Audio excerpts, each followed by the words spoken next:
So, let's talk about it.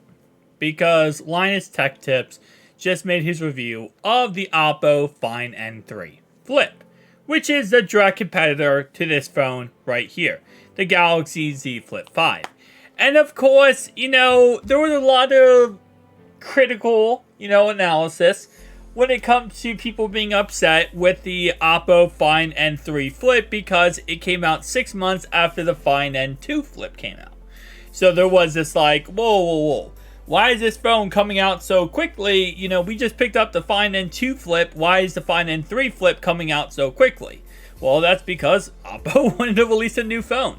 Now, the Find N3 Flip is kind of the same exact, everything as the Find N2 Flip.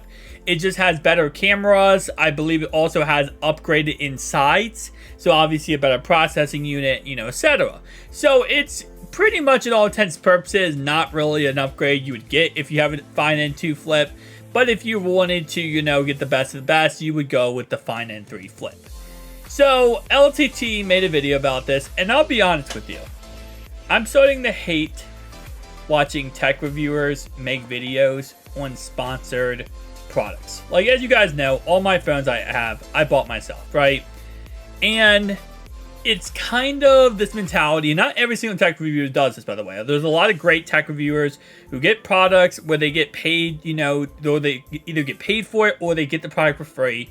And they cover it in a very unbiased angle, right? And I think that they cover the, good things about it and the bad things about it. And I think if you are going ahead and getting sponsored by a company, you should cover the positives and the negatives of a product, right?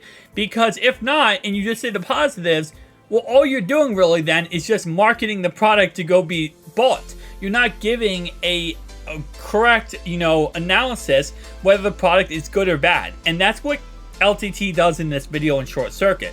He really just talks all about the positives of the Oppo Find N3.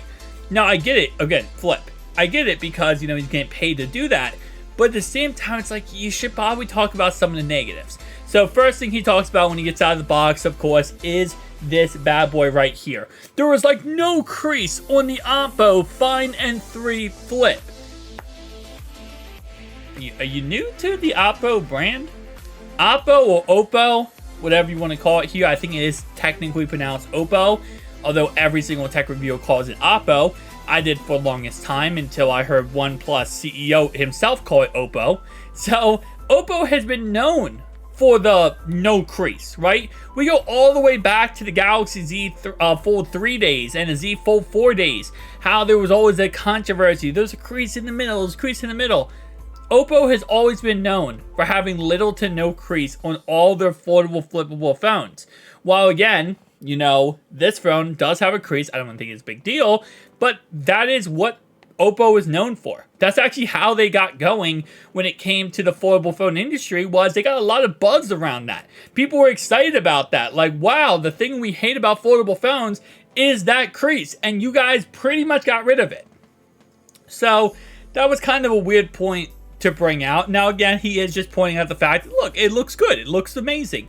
Get out of the box, that's the first thing you talk about. And he does highlight a lot of great points about this. First off, you can take 2 SIM cards in this bad boy right here. The outside display, I still think it's worse than this outside display because this outside display is bigger, it's more usable. Now, the reason why this outside display is so small or vertical is because it has a beautiful camera setup. But he does mention how even with this beautiful camera setup, the circle, it isn't really that like crazy amazing. So it's like you're getting a better camera setup than this probably, but a worse outside display for a better camera setup.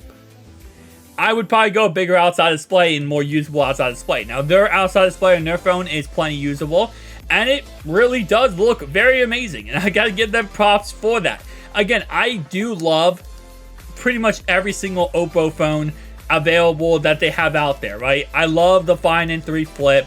I love the Oppo, the Oppo Find N3. I love all of these phones. My problem is, though, is that if you're going to talk about them, as I have done many times on this channel, go back on the channel, I've talked about it a million times, I feel like. The problem is you have to mention the negatives. And there are negatives, right? Again, these phones are not perfect. There are some things like, for example, wireless charging, waterproofness, bloatware. Listen, this is a Chinese company. The phone's coming from China. This is a fact of the matter is, when you have that, you know, from that country, there's going to be certain things installed on this device, or bloatware, or the fact it's going to be harder to get Google, you know, what's it called? Play Store. Sorry, Google, the Play Store, right? It's harder to get on these Chinese phones than it is on American phones because you have to install it on these Chinese phones. There's certain things like that. There's negatives to talk about for someone who's buying this phone or trying to buy this phone in America. This is not an international phone, meaning you cannot get it in America right now. Now, will OnePlus eventually rebrand this phone and release it themselves? They claim they will not. So, there is perspectives you have to cover if you're talking to a lot of the people who follow Short Circuit, who are, you know, they like tech, but they're not maybe 1000% crazy in affordable phones or crazy into, you know, having every affordable phone like I do. So there is circumstances you have to list where the general consumer, and he does mention in the end, well, this is available today. This is available today, but you have to remember that this is from China, and I know they do have international releases, so it's not just China, it's also European countries, but there are stipulations, and they're going to be a little bit more difficult to find these phones for the correct MSRP of what they're being released for. So there's different things that, again, like I said, you have to mention in this. It also doesn't have the Snapdragon 8 Gen 2 processor. It has their own processing unit. It's really great, and he does mention in here it's very equal, if not similar, to the Snapdragon 8 Gen 2 processor, but it's not on the same level, and you gotta, like, make sure you preface that. You know, there's certain things I just don't like, you know, when tech reviewers do not cover, and I think it's very important, you know, to get all the information possible of that product. If you're getting paid or sent a product for free, you got to get every single information possible, because if not, it seems like a very biased review based on the fact you're being paid. So that was my only real stipulations. I think he did a great job of reviewing this product, and he pointed out all the positives from this product, and I think that's a really great thing because it is a great product. But when you're comparing it obviously to Samsung's Galaxy Z Flip 5, you gotta, you know, make sure you're hitting all the angles, hitting all the correct, you know, statements to make sure that you're saying, okay, well, this phone is great, but here are the negatives, here are the, you know, bad things. And I watched this whole video and I was waiting for it. I was like, okay, so where are the negatives to this? Like, where are you gonna start talking about the negatives of this? And listen, at the end of the day, whenever you get a product sent for you for free, I understand the concept of, well, the sponsor doesn't want to hear me talk negative about their product. When you're recommending affordable, flippable phone, you gotta tell the sponsor, listen, I'm gonna have to point out the negatives so people understand when they're buying this, what they're getting, right? You can't just say all the positives, because I could tell you, this phone's the best phone on the planet. Let me tell you everything positive about it. Nothing negative about it, right? And then you might go out and buy it. Now, if I bought this myself and I own it myself, that's called an honest review.